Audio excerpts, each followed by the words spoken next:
Epstein's arrest last week has put the spotlight on a private Caribbean island he owns, one that some have dubbed the Island of Sin. It was purchased for just under $8 million in 1998, a 70-acre speck of sand off the coast of St. Thomas. Locals called it many things. The official name is Little St. James, but you know it as Epstein Island. It's your first look at disgraced financier Jeffrey Epstein's private island. The only way to get to the island in the Virgin Islands is by boat.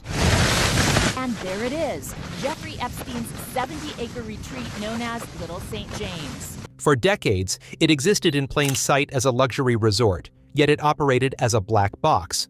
What actually happened there? We have spent years hearing conspiracy theories, secret tunnels, ritual sacrifices, claims of babies being eaten. But now, we have something better than theories. We have the files. In January and February of this year, the Department of Justice released millions of pages, and for the first time, we can separate the verified horror from the internet fiction. Is your money dirty money? If you live, I just asked a question. Is your money dirty money? No, it's not. So, in fact, why is it not dirty money? Because I earned it. But you earned it. I earned it legally. We went back to this before. You earned Yes. it. You earned it advising the worst people in the world. Today, we are covering exactly what these documents reveal, where the island is, who visited, what that strange blue and white structure really is, and the devastating truth about the victims, including the newly confirmed fact that the youngest child was just 9 years old. Let's start with the location. Little St. James sits in the U.S. Virgin Islands, about 2 miles off the southern coast of St. Thomas. 70 to 78 acres of tropical land. Epstein bought it in April 1998 for just under $8 million. By the time of his death, it was valued at over $63 million. But the value wasn't in the real estate. It was in the privacy. The U.S. Virgin Islands are a tax haven, and more importantly, they are remote. One criminal complaint from the Attorney General described the island as, quote, the perfect hideaway and haven for trafficking young women and underage girls for sexual servitude. Workers on the island were sworn to secrecy. They were ordered to complete their work out of sight. One couple who worked there until 2007 recalled seeing dozens of girls constantly present. The wife described them as looking like they had stepped out of an underwear catalog, lounging by the pool with very few clothes on. She said, quote, I was concerned about their ages. A few of them looked very young, and I couldn't help but wonder if their mothers knew where they were. This wasn't a resort. It was a fortress designed to hide abuse in plain sight. So who walked through those gates? The recent files give us specific, time-stamped answers regarding several high-profile figures. Let's start with Donald Trump. The files contain hundreds of documents mentioning Trump, though many are collections of media reports or unsubstantiated claims. Investigators noted that several accusers were deemed not credible. However, the documents do confirm continued communication between the circles. One redacted message from 2012 asks, what does Jeffrey Epstein think of going to Mar-a-Lago after Christmas instead of his island? Additionally, an email from Melania Trump to Ghislaine Maxwell was released, complimenting Maxwell on a magazine picture of Epstein. Far more concrete is the case of Howard Lutnick, Trump's current Commerce Secretary. Lutnick had previously claimed he cut ties with Epstein in 2005. The files prove that is false. Emails show that on December 23, 2012, Lutnick and his wife planned a lunch on Little St. James. His wife wrote to Epstein's assistant, we are heading towards you from St. Thomas, asking where to anchor. The next day, Epstein's assistant sent a note saying, nice seeing you. Under oath in February of this year, Lutnick finally admitted it was true. He confirmed he had lunch there with his wife and children. Then there is Elon Musk. On Christmas Day 2012, Musk emailed Epstein. He declined an invitation to the island, saying, a peaceful island experience is the opposite of what I'm looking for. But then he asked, do you have any parties planned? Epstein replied that he understood, adding that, the ratio on my island might make Musk's female companion uncomfortable. Musk has since said this correspondence could be misinterpreted and maintains he never visited. But the guests are only half the story. What did the island actually contain? In December of last year, House Democrats released never-before-seen photos from inside the compound. It wasn't just pools and palm trees. One room contained what appears to be a dentist's chair, decorated with various face masks on the wall. In another image, a landline telephone sits on a desk. The speed dial buttons have names written next to them.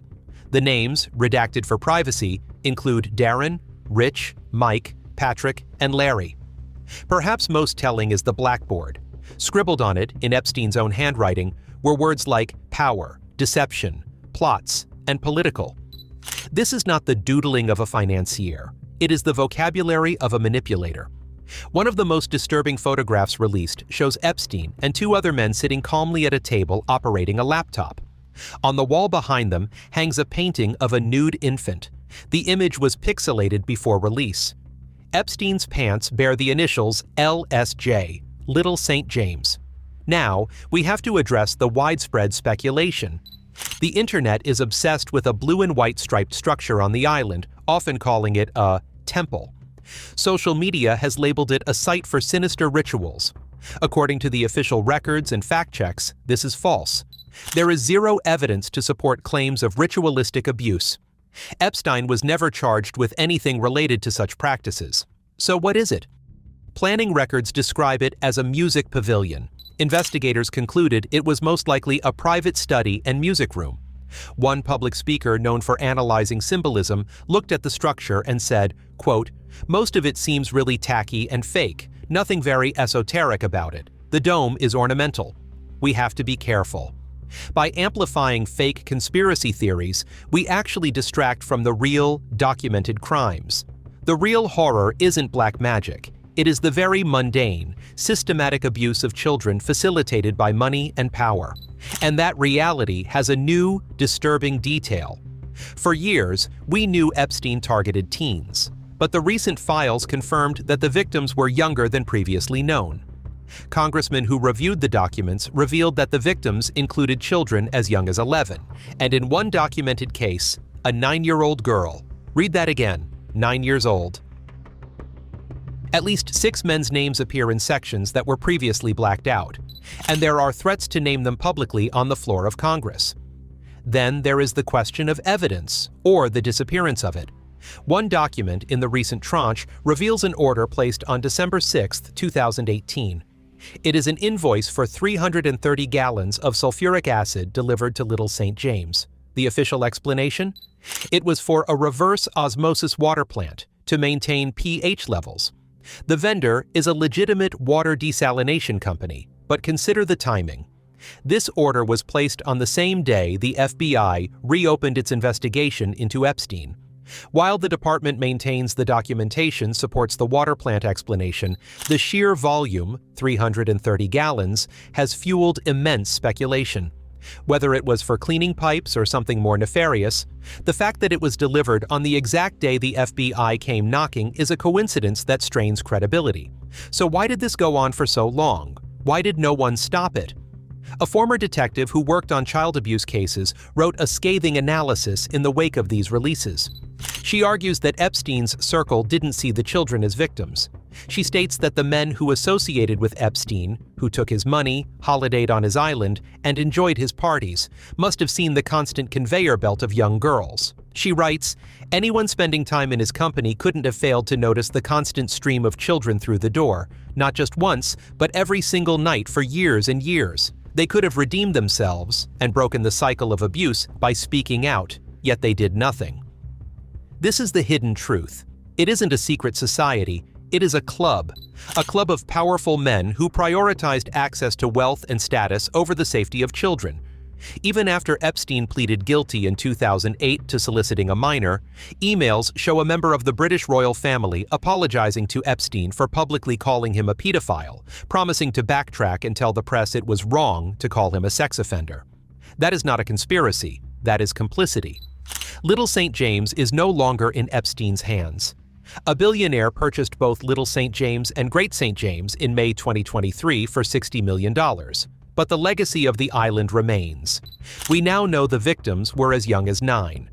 The latest release of Jeffrey Epstein files by the US Department of Justice contains millions of documents, thousands of still photographs, and hundreds of hours of video. We know the files contain millions of pages, thousands of videos, and hundreds of thousands of images, much of it so sensitive that even in release, the Justice Department kept extensive redactions to protect the survivors. We know that the so-called temple was a music room. We know that the sulfuric acid delivery, while officially for water treatment, raises serious questions given its timing. And we know that powerful men, including a current United States cabinet member, were there, despite claiming otherwise. The truth about Little St. James is not that it was a den of supernatural evil. It is worse. It was a business. A business built on the backs of children, operated in broad daylight, with guests who were happy to enjoy the amenities and look the other way. Epstein is dead. His island has been sold, but there are still names in those redaction blocks, and until they are held accountable, the case is not closed. This is what really happened on Little St. James Island. What do you think about this case, and what are your thoughts on the Epstein files? Share your opinion in the comments below.